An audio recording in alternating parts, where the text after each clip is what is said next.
Hello and welcome to Genealogy Adventures. I'm Brian Sheffy. Hi, I'm Danya. How you guys doing today? I hope you guys are having a good Sunday, and we have a great show for you today. Yes, we do. Today our guest is Kevin Levin. He's a lecturer, a historian, and a Civil War author. He's a visiting instructor of American Studies at the American Antiquarian Society, and he's been a writer for the New York Times, the Atlantic Smithsonian, and the Daily Beast. He's written pieces about the Civil War. Right. I want to do a little bit of housekeeping for this particular topic because I see that Twitter has been twitching on this one already. Yes, it has. So what Kevin, Dania, and I will be discussing today, we're not saying that enslaved African American males weren't, that they weren't part of the Confederate Army. What we're going to be discussing is Kevin's book and the capacity in which they served. That's the topic that's going to actually be under discussion. And for those of you who haven't seen it, this is Kevin's book, and it's called Searching for Black Confederates, the Civil War's Most Persistent Myth. Hey, Kevin, how are you doing today? I'm doing great. How are you guys doing? Oh, we're doing well. I'm so glad to finally get to meet you. I've been reading your book, and it is awesome. And yes, Brian and I did get kind of thrown for a loop when you had one of our family members in there. So we're like, oh God, here we go. We can never run. But why don't you just briefly tell us about you and what it is that you do, and then we'll get into the questions as far as the show is concerned. Sure, yeah.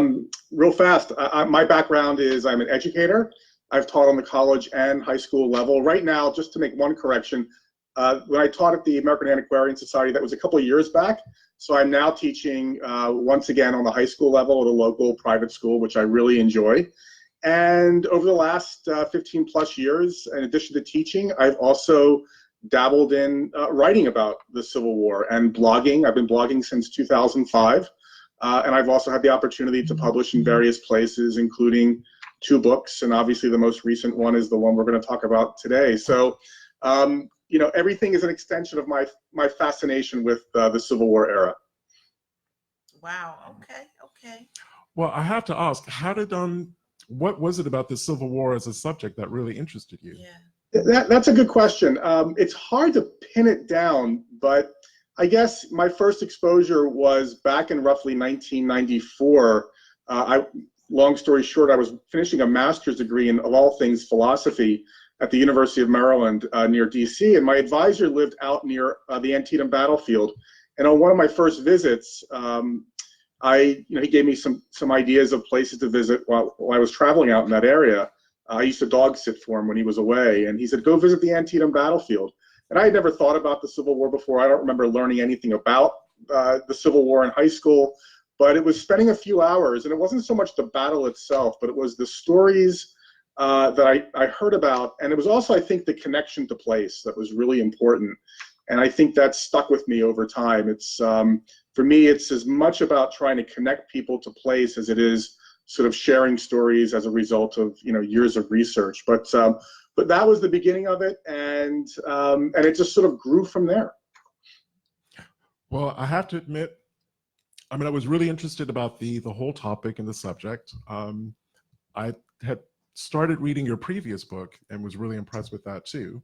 But I have to admit that I did laugh because the very first name, and I think it was in the introduction, the very first name that appeared in the book was an enslaver called Edmund Ruffin. Ruffin, sorry, out of King and Queen County, Virginia. And I had to laugh because he's a cousin. He's an ancestral cousin through my room. So I thought, what a cousin to have. So I knew that this book was going to work for me on many, many levels. Yeah. And speaking of Edmund, because you actually did a really good job turning him into a 360-degree person, loads and loads of depth and dimension, because it's really easy to just flat out demonize people. And I thought that you gave him and everyone else pretty fair shift.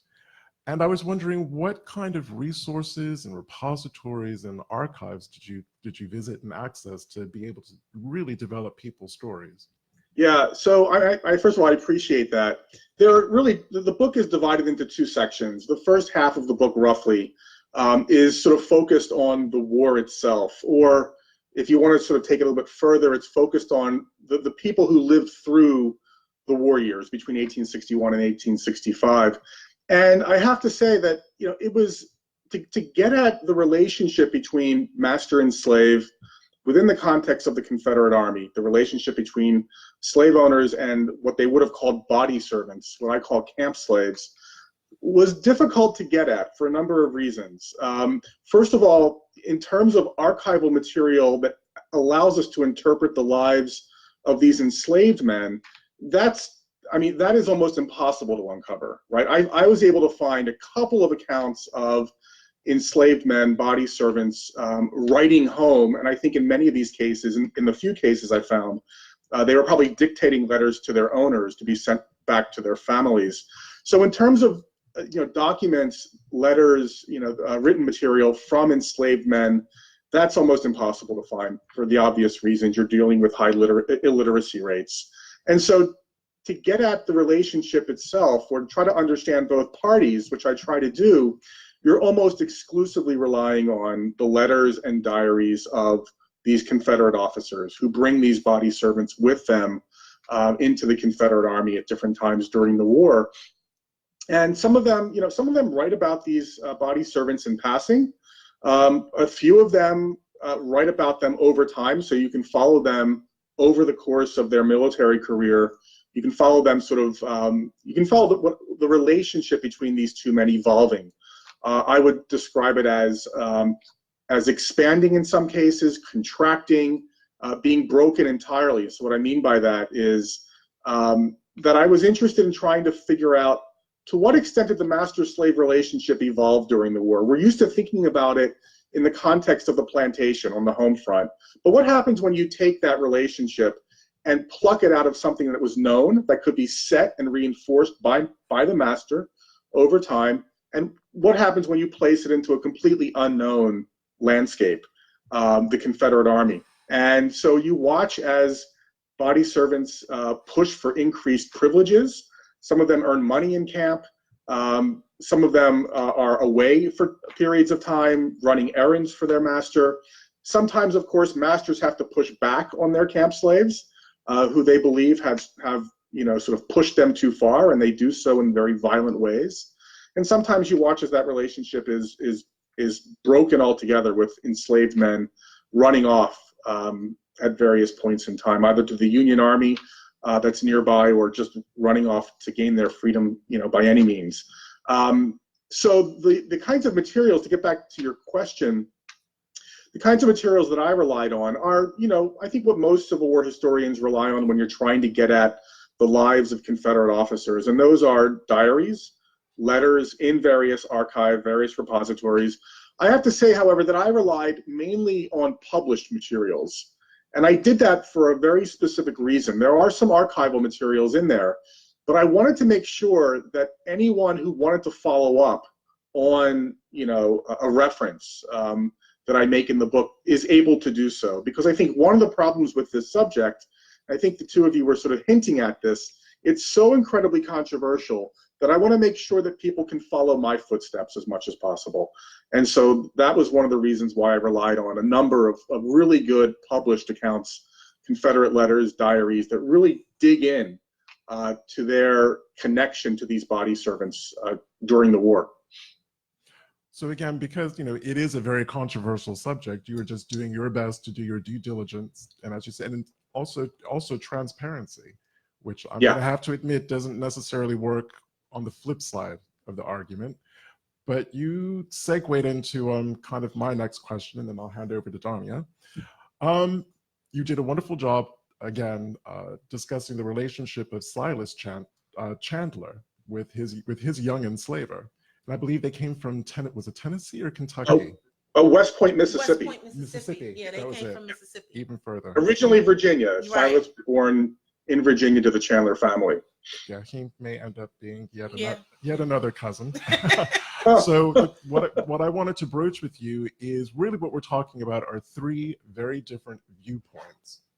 And they are viewpoints. And you have the enslaved men's viewpoint and their motivation and where they're coming from.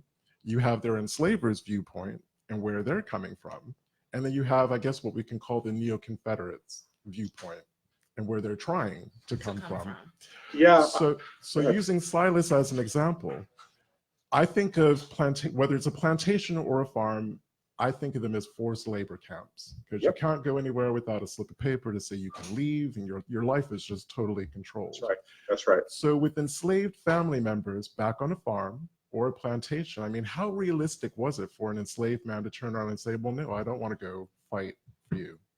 Yeah, that's a really good question, and a difficult one to answer, because of course, where would you go to find any kind of record that would sort of capture the attitudes of enslaved men at that moment that you're getting at, right? That the moment where the enslaved individual says, you know what, I think I'd rather stay here with my family, right, rather than go off to war. It's not my war, it's your war, right?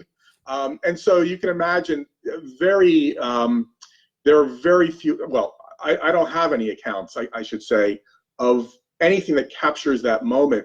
I will say, however, because you're getting at, I think, something really interesting in the context of Silas, and I think these body servants as a whole, I mean, we don't have any accounts from body servants, or I should say very, very few from during the war. But of course, as you know, after the war, former body servants, former camp slaves are central to the whole lost cause memory of the Confederacy and the Civil War generally. And so, they have any number of opportunities after the war to talk about how they saw the war and their role in it, right? And so, of course, after the war, because they're playing into this lost cause narrative of loyal slaves, they were loyal to their masters during the war, they were loyal to the Confederacy until the very end.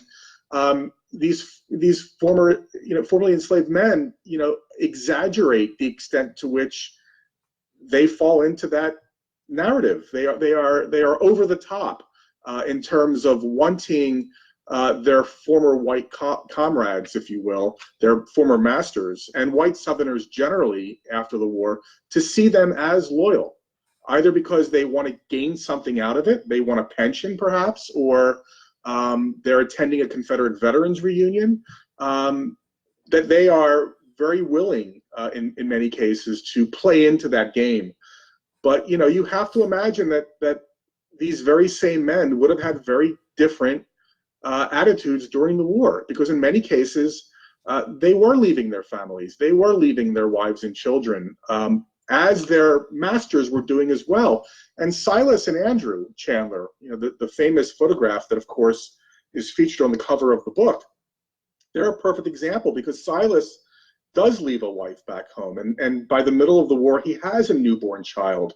And of course today, with all the myth making about this issue, the fact that Silas remains with Andrew through the 1863, through Andrew's wounding, and then after Andrew's wounded at the Battle of Chickamauga, escorts him back home, they're able to look at that and say, the Neo-Confederates, hey, he had every opportunity to escape. Why did he bring his master back home? Well, there's a loyal slave for you. There is the perfect example for the Neo-Confederates today of the loyal slave. They of course completely ignore the fact that Silas had a wife and child back home. So the motivation here for anything that an enslaved man does or doesn't do during the war is incredibly complex. And I wanted to try as much as possible to capture that. Given, however, as I've been saying, that we are looking at this through the lens of white men. And that is fraught with all kinds of problems, as both of you know. Well, I was going to say, because the two of us, we know how slavery works. So in my mind, in terms of a motivational factor, if you're an enslaved camp slave or body servant, if you abandoned your Confederate master for whatever reason, whether you ran to the North, the Union, whatever you're going to do, you were also at the same time, if you had a family, you were abandoning them too. And we know how vindictive enslavers could be. Yes. Because your family could be sold apart in a heartbeat. Yes, yes. So Right. you made a comment, because as I was reading the book, like you really caught my attention from the very beginning. So I think when we first started to advertise about the book, I kind of came across someone who felt the opposite of what you wrote. Mm-hmm. So I want to be a devil's advocate for them. That's what I'm doing. Yes. But in the same instance, before I even become that devil's advocate, I'm not sure what I believe yet. And the reason why I say it like that is because as historians or researchers or genealogists, we tend to look at things totally different from everybody else. We literally look at it like you just said. Silas had children, had a wife, had people that he had to get back home to and make sure that they were okay. We're talking about Mississippi, one of the most treacherous places for enslaved folks during that time period. So why would he not want to make sure that he does everything properly so that he can go home? But that's the thought of you and I. You know, that's how we think. What makes, on the flip side, what makes you think that he wasn't just, had nothing to do with that he actually was? What would make someone think just the opposite is my question. No, I think that's a reasonable question to ask. And I want to stress that I don't, you know, as a historian, as someone who is sort of, who appreciates, you know, multiple perspectives on any subject, I certainly don't want to claim that this book is the last word on this subject. I think there are a number of places that I would like to see more research done moving forward. Saying that, I also want to suggest that I also think it's important for historians to acknowledge where the evidence ends. And so in the case of Silas, or in the case of most of the men that I write about, in the end, I'd like to think that I did my best in trying at least to frame the relationship around what both of you, I think, are sort of honing in on, which is the nature of the master-slave dynamic, and that is coercion, right? Yeah. And so, you know, I thought you were going to go to a different point in the book. I think what I'm surprised that people haven't pushed back on more, there are a couple places where I try to suggest, or I suggest, that in fact there are moments of what you might want to describe as genuine other regarding concern. So there are moments in a couple of these accounts, and again, these are accounts written by white men, where they describe taking care of their body servant when he's sick over the course of a couple days or a couple weeks. There are accounts of enslaved men taking care of their masters. Now, I don't want to suggest for a moment that those are examples of genuine friendship. I don't even know what it means to suggest that master and slave can be friends within this, given how we define the relationship. But can we at least acknowledge that both of them experienced some of the same things? They were away from family for extended periods of time. They experienced long marches. They experienced bad weather. They experienced not having enough food at different times. And of course, they experienced being illness, right? Disease. Was there space in this relationship for this other regarding concern? And I would suggest the answer has to be yes. But at the same time, I would really caution anyone to take it any further than that and suggest that we're talking about anything that the neo-Confederates want to get at today, which is this notion of loyalty, which is this narrow flattening out of the complexity that I don't think we'll ever get at when it comes to understanding the motivations of both parties during the war at different times. The evidence, the archival material is just simply not there. And I'm willing to leave it at that, and perhaps leave enough space where other people might, you know, grab onto and run with it to the extent that they can. But that actually leads me to, well, that's the perfect segue, because one of the questions I wanted to ask is, with that dynamic that you've just discussed, and it is multi-layered, and it's nuanced, and it's complicated, and it's, you know, it's hard for us to get under the skin of it. Why wouldn't the Confederacy have led with that fact that you have two different groups of people, black and white, free masters and enslaved, experiencing the same thing, even including the same deprivations? Why wouldn't the Confederacy have immediately led with that? It would have been, even for propaganda purposes, that would have been perfect for them. But as far as I'm aware, they never did. They never. I'm just trying to understand your question. What do you think the Confederacy would have done with that? What was their goal? Well, kind of recognize the contribution that enslaved men made while they were there, and you know, to basically recognize the fact that even though they may not have held rifles or guns, they were still, both parties were still experiencing the same deprivations. Yeah, no, I think that's a really good point, and I think to a certain extent they do. I think the lost cause is an attempt to do that. The problem, of course, is what the lost cause narrative is an attempt to do after the war is simply explain defeat, right? And explain, you know, or try to continue to justify the Confederate cause. They may have been defeated, but the cause itself remained just. They weren't fighting to preserve slavery. It was a constitutional dispute. Their slaves remained loyal to them, you know, to the Confederacy to the end.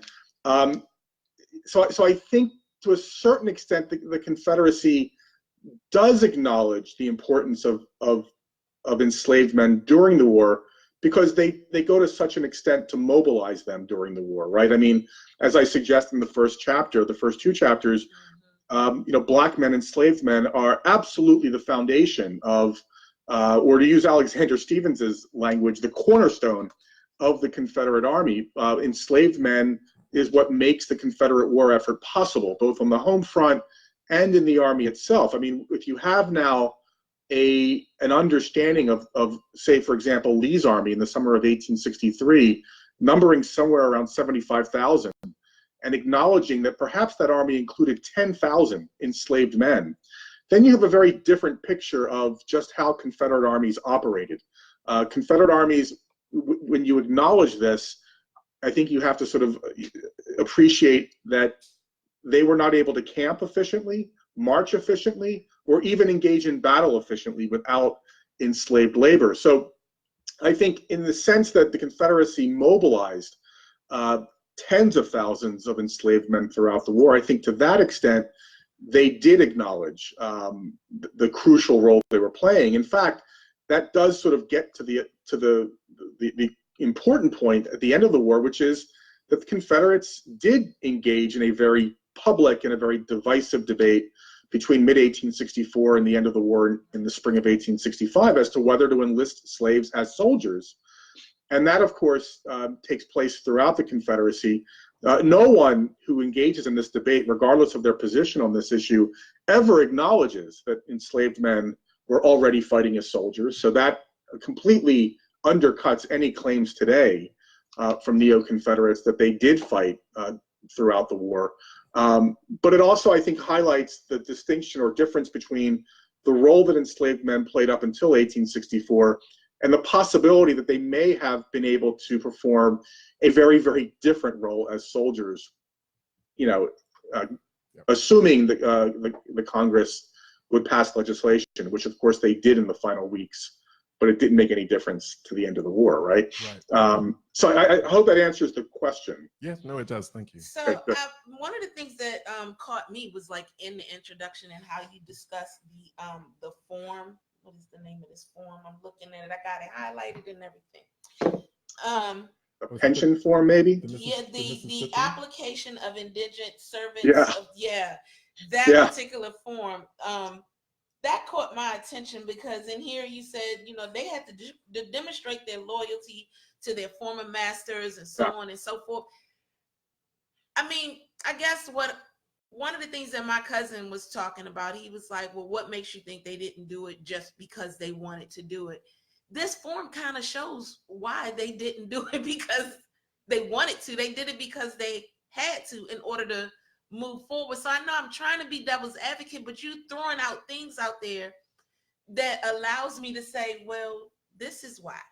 Because this form, it literally kind of puts out there what you were talking about. Yeah, you know, it's interesting because, you know, you can go on the internet today, and that's, you know, obviously the internet is a big problem when it comes to this subject.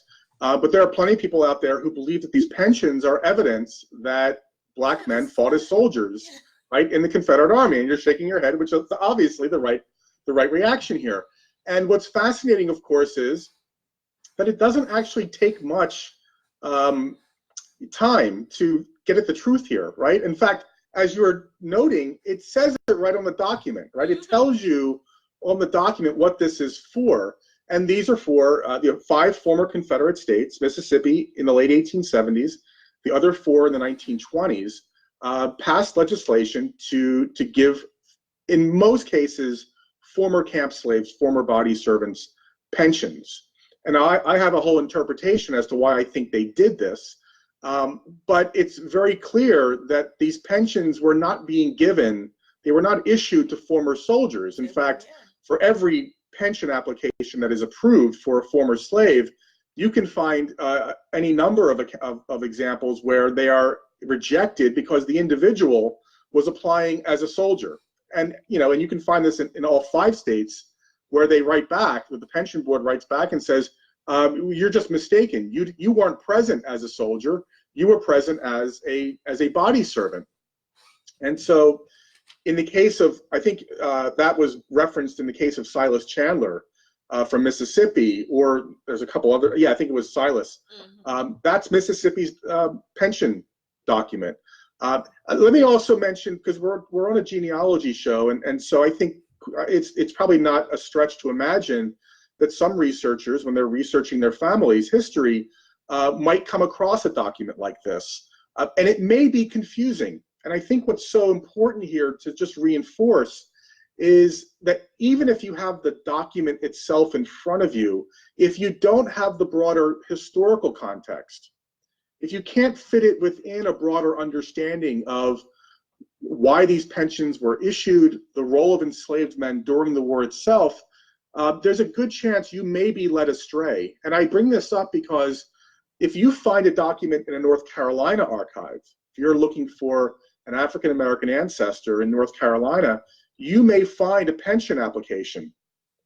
And the reason I'm using North Carolina as an example is because North Carolina is the only one of the 5 former Confederate states that issues these pensions to former enslaved men that uses the same document as they use for real soldiers, right? So if you're looking at a North Carolina document, there's no difference between what a formerly enslaved man would have filled out and a former actual Confederate soldier. Although in the former, there are some differences in terms of the information that's provided.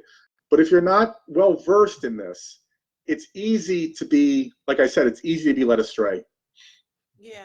I hope that made sense. It does. It really does. And actually, while I have you, one question that we actually received in advance of the show, the one that I sent you on Twitter, was what was the difference, if any, between serving with the Confederate militia and serving as part of a Confederate unit? Yeah, so that's a good question. And so there were state militias organized in various Confederate states before the war. And as far as I understand, some of them are actually integrated into the Confederate Army eventually. They get a Confederate unit designation. The most famous example of this is what was called the Louisiana Native Guard, which was organized in 1861, mainly by free Creoles, African Americans in the New Orleans area. And they actually pledged their allegiance to the Confederacy. Now, this was a unit raised in Louisiana. It was not a Confederate unit. And, there's a lot of confusion about this. But, look, New Orleans is incredibly complex, along racial lines for the obvious reasons, given who lives there. But there's a free, Creole African-American population that likely wanted to maintain its status, the wealth that they had been able to accumulate up until that point, and they likely thought that allegiance to the Confederacy was one way to maintain this. But this specific state militia unit was never accepted into the Confederacy itself. It was disbanded in 1862 when the Union Navy took control of New Orleans, and many of them ended up joining United States Colored Troop regiments in the United States Army. So the difference is, one is organized on the state level. They have their own set of rules, right, and regulations. The other is obviously the regular Confederate military. And for the purposes of the book, I was concerned mainly overwhelmingly about the Confederate Army, specifically because the myth itself today is about the Confederate Army. So yeah, so that's the basic distinction. So something that you wrote about in the book, and I hadn't even connected the dots. As Donnie came into the studio today, I'm like, I don't know how I managed to miss that. You did a really good job of making the link between the resurgence in the neo-Confederate narrative and the airing of Roots. If you wouldn't mind just spending a little time talking about that. Yeah, so I want to give my some credit here to a local researcher in Washington, D.C., an activist even, Asa Gordon, who uncovered this. And it fits into a broader narrative. So I think it's important to remember that up until roughly the through the 1960s in the Civil Rights Movement, the overwhelming sort of narrative about enslaved men during the war was framed as just that, loyal slaves. This was part of the loyal slave narrative. There are no references to Black Confederate soldiers during the war, even after the war. I mean, white Southerners are consistent throughout the post-war period about the status of enslaved men during the war itself. But this change is coming out of the Civil Rights Movement because the memory of the war is evolving, right? It's coming out of the Civil Rights Movement that you begin to see more historians now working on topics like emancipation. They're focusing on slavery more and more, especially in connection to the Civil War, and especially the history of United States colored troops. That's absolutely crucial in all of this. And historic sites are beginning to address the issues of slavery if they're relevant to their specific site. But what's interesting is that in 1977, Roots airs. And I think it's important to keep in mind that it's an incredibly large white population that watches that. And I think you have to also appreciate the extent to which the account of slavery in Roots differs dramatically from what most white Americans would have understood as the history of slavery. I think for most white Americans, think of Gone with the Wind, think of Mammy, right? The image of the loyal slave. I think that's still driving a lot of popular memory of the war into the 1970s. But Roots really sort of undercuts that. And especially, more focus on United States colored troops at the very same time, you begin to see some rumblings in the Sons of Confederate Veterans. And especially in response to Roots, their concern is if more people now are talking about Black Union soldiers, then how can we continue to talk about and honor our Confederate ancestors without having to answer to the problem of slavery, right? For most white Southerners, you could actually go most of the 20th century without having to talk about slavery. Most white Americans, North and South, when they thought about the Civil War was a war between white men on both sides, brave white men on both sides, fighting for their respective causes, but we're not going to talk that much about what those respective causes were. Right. That's the reunion narrative, right? That white Americans embrace throughout much of the 20th century. So for white Southerners, they're feeling a bit more defensive after Roots because, again, how can they defend the Confederacy and their ancestors when emancipation and Black Union soldiers are being pushed in their face more and more? So they start to talk about the importance of finding their own Black Confederate soldiers. And so there are some sort of, through their own organizations, memos that go back and forth, and they commission a book to be written about this subject. They start writing about this in their own magazine, Confederate Veteran Magazine. And for the first few years, through the 80s, in fact, and even early 90s, this remains sort of confined to their own community. This is not making much of an impact on the broader stage. But it's the internet that really does sort of give this Black Confederate myth a new life because, of course, as you both know, the internet allows anyone to be his or her own historian. And so it has democratized the historical process, right, in terms of who can post on the internet and what you can find on the internet. And that is both a blessing and a curse as far as I'm concerned. It is. I agree. I have a question. So you talked about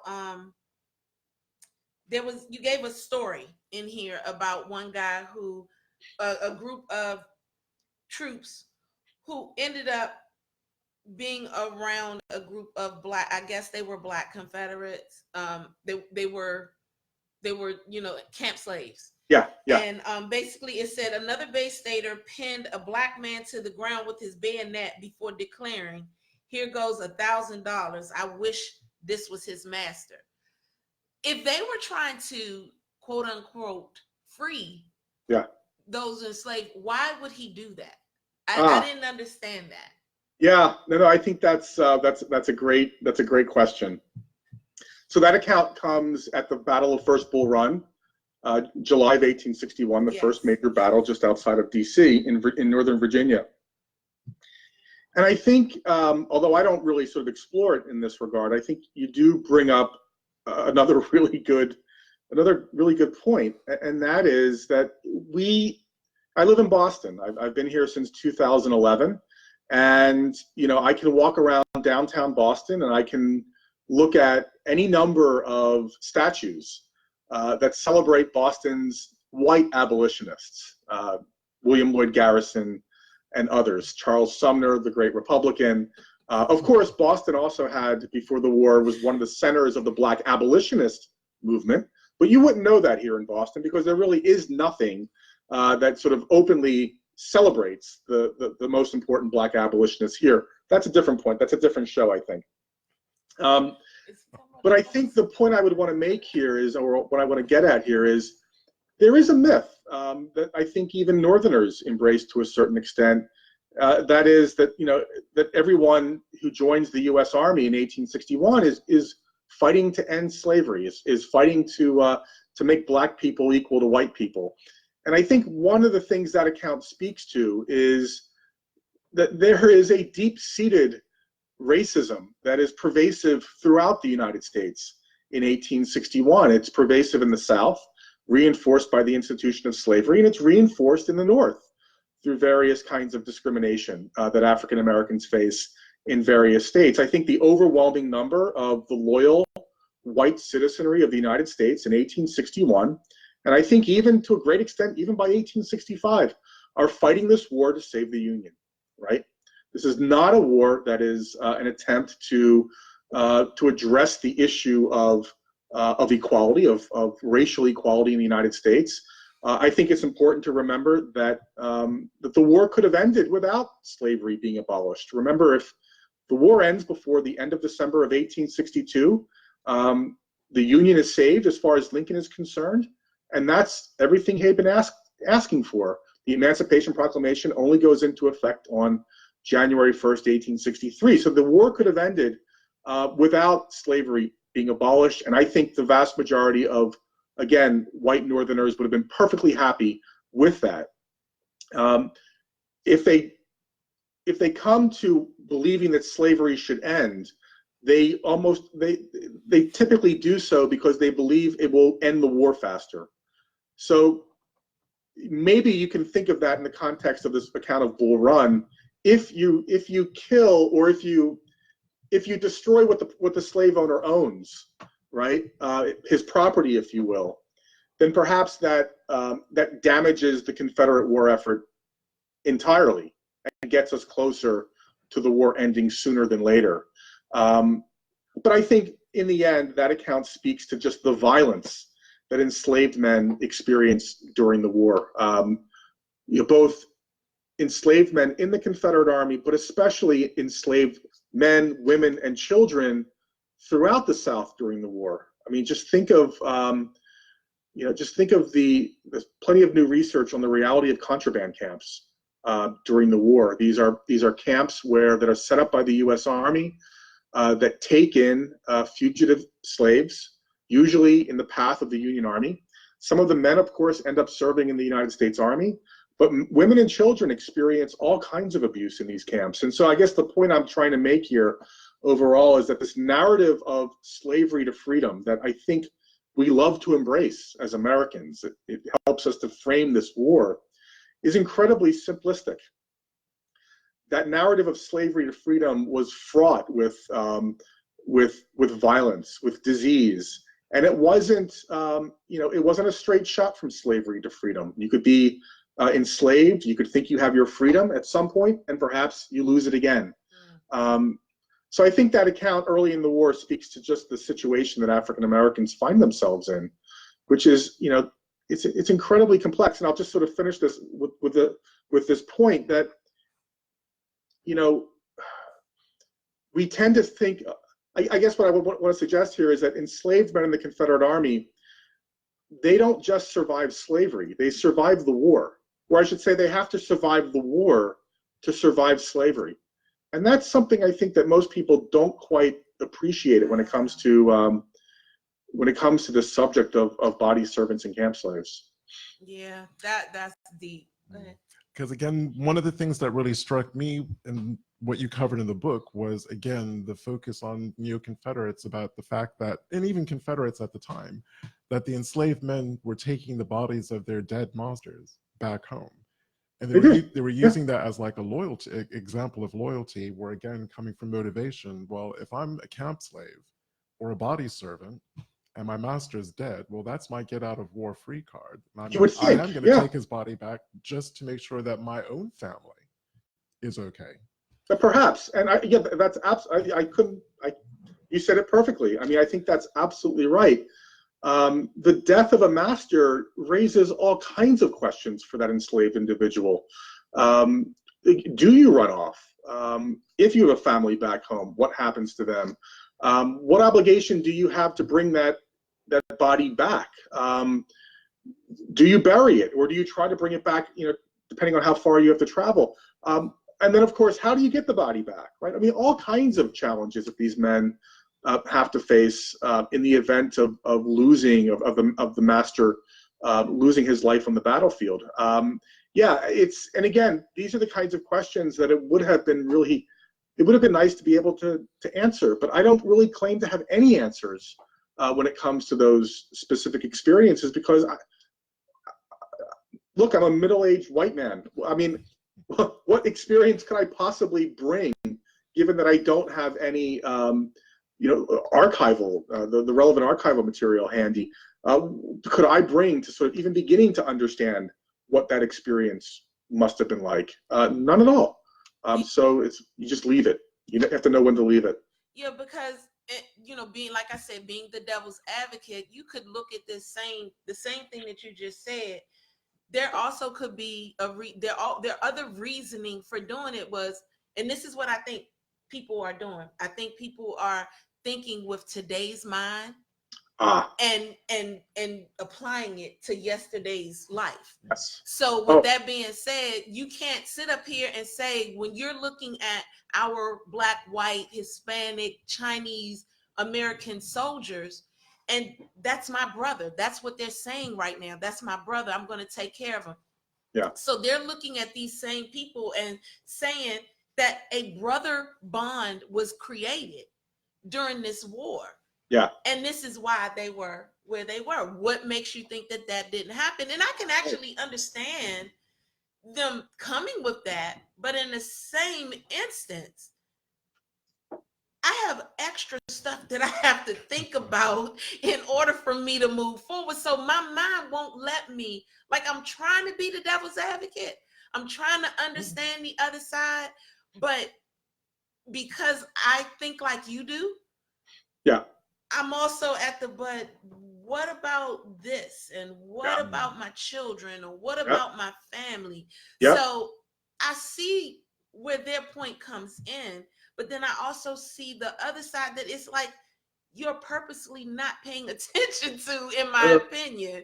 No, I think you're absolutely right, and I think you hit on it in the beginning of your point, which is that a lot of people today, the mistake they make, and I think this is a mistake the neo-Confederates make, although they'll never admit this, and that is that they are judging the past through the lens of the present. Yes. And I think, if you're going to be serious about history, I don't want to suggest for a moment that we can be perfectly objective. I think we bring, however much we try to put it aside, we do bring our own baggage to the study of history and how the kinds of questions we ask and how we go about interpreting individual documents and documents taken together. That's unavoidable.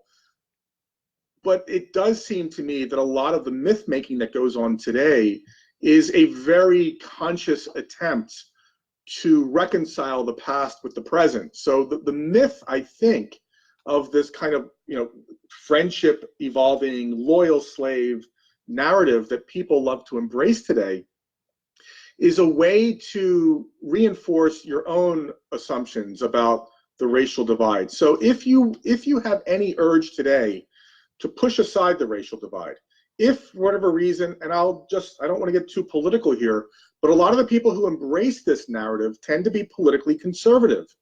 And I think it has to do with a need to minimize, if not push away, the reality of racism in America today. And if you can reference a point in the past, especially the Confederacy, where you believe that black and white people, in fact, got along, took part in an experiment, the Confederacy becomes sort of this experiment in civil rights around this Black Confederate myth, then in a way, what you end up being able to do is marry the past with the present. It was peaceful back then. That must mean that the people who are stoking the racial divide, they're the problem today. It's not a historically rooted problem, racism in America today. Exactly. It's one that has been fabricated by activists, whether it's Black Lives Matter or other people who have a political stake in stoking the racial divide. And I think that's obviously a huge, huge problem. Because of course, the history is wrong, right? And if, in fact, the opposite is the case, if we are going to have any chance of dealing with the racial divide today, we at least have to be able to come to terms with that past. That's right. Get over some of those deeply embedded myths that have been driving us for so long. Yeah. Well, two things, and I hope I have time to cover both in the 10 minutes that we have. Donnie and I have been researching an ancestor who, well, actually a couple of ancestors who were very active after the Civil War with fighting voter repression. And I just was thinking about specifically what you guys were talking about today about Mississippi. And again, I guess my perspective, having just had that conversation about perspectives, is if the Black body servants and camp slaves service had been of value, why would the men going back, the enslavers going back home, then turn around to try to deny them the vote? Yeah. I get that question quite often. And I think it speaks to the obvious point here, and that is that you have to understand that the goal of the Confederacy was basically one thing. It was to preserve the institution of slavery and a white racial hierarchy, right? And that remained the goal of white Southerners after the war, especially after Reconstruction ends, after the military pulls out of the post-war South by 1877. And I think, in that period that gets us into the Jim Crow era and legalized segregation, and as I sketch out in the book, the memory of these camp slaves is absolutely vital to maintaining that Jim Crow hierarchy, because if you can argue, as they did, if you can argue that these Black men were loyal to the Confederacy and their masters, and they remained loyal to their masters even after the war. And so think about these reunions that take place, these Confederate veterans reunions that take place throughout the turn of the 20th century. They're taking place at a time when there's a great deal of racial unrest, where the white South is trying to solidify its control over its Black population.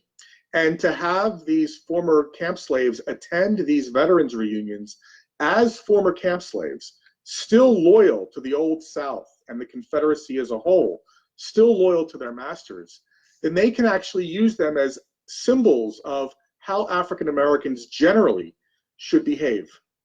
Know your place in this racial hierarchy, be deferential to white people generally, and you will be rewarded, because these are some of the same men that are given pensions in the 1920s, right? At a time when the state gives very little money out to anyone. So the memory of these men is absolutely crucial to maintaining a white racial hierarchy or white supremacy throughout the Jim Crow era and into the 20th century. That's why it's so powerful, I think, still to this day. And one other point, just to get your viewpoint on this one, and it has something to do about gun control. So going back to the 18th century, especially in slave-owning societies in this country, there were black codes.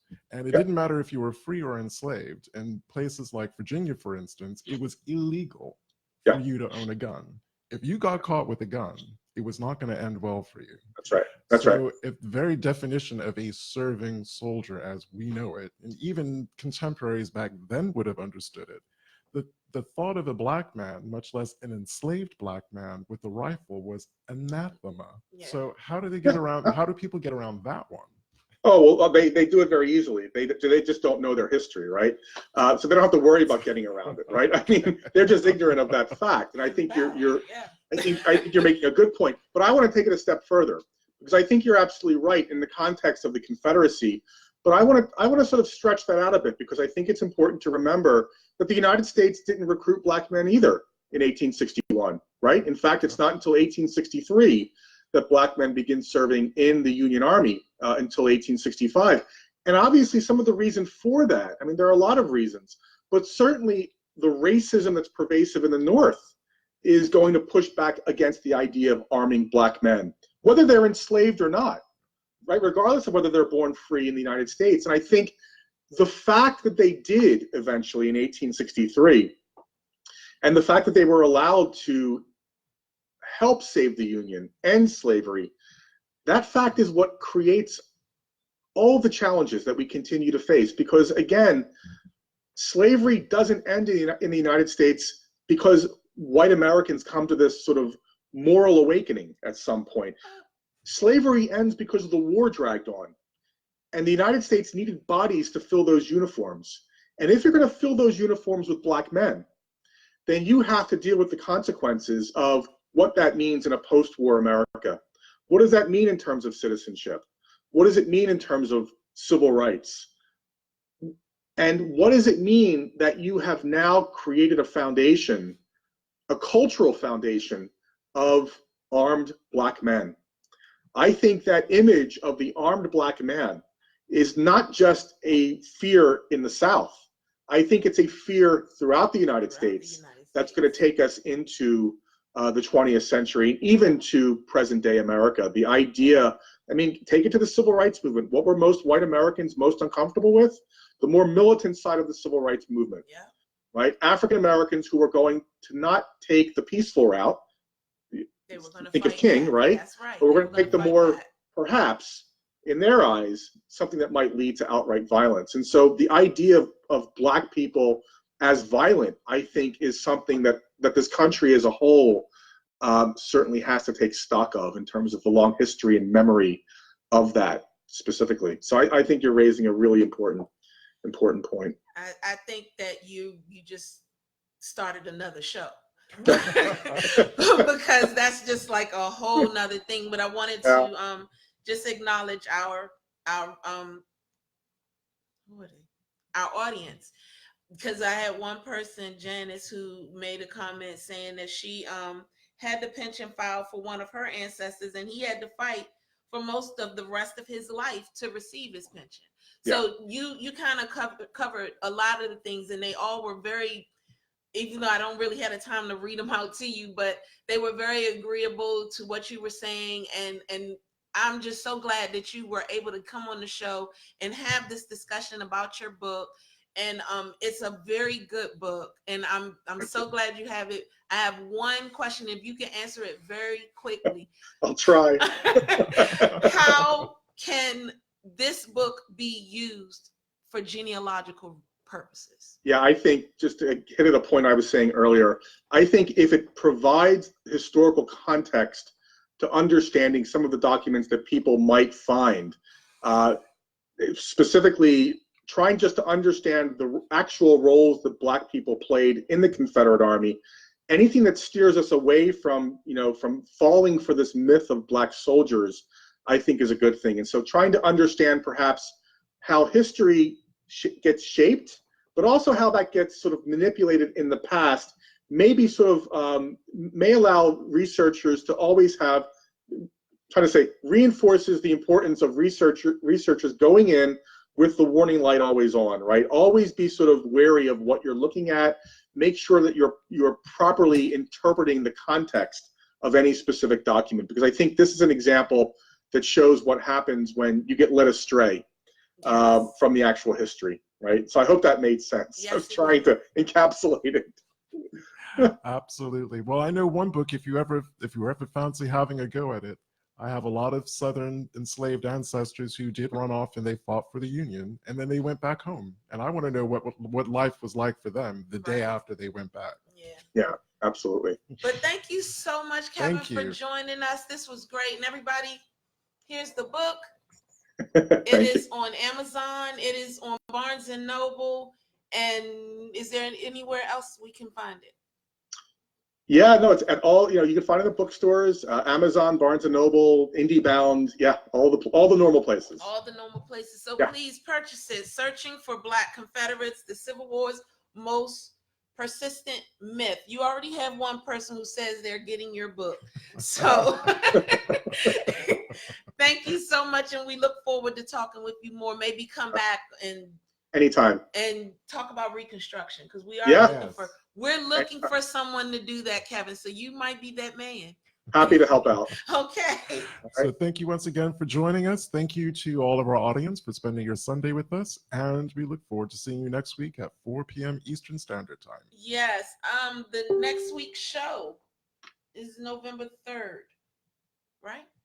Is that November 3rd? We'll post it.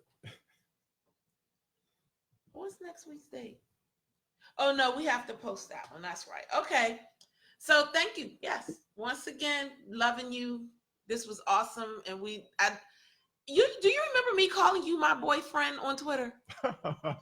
Because you just went off on somebody. And I was like, Kevin Levin has just become my boyfriend on Twitter. So I look forward to just your post and everything. Thanks again, Kevin. I really appreciate it, guys. Thanks a lot. Take care. Right, take care. Take care. All right, you guys, love you. We're off. It's 3 minutes till, and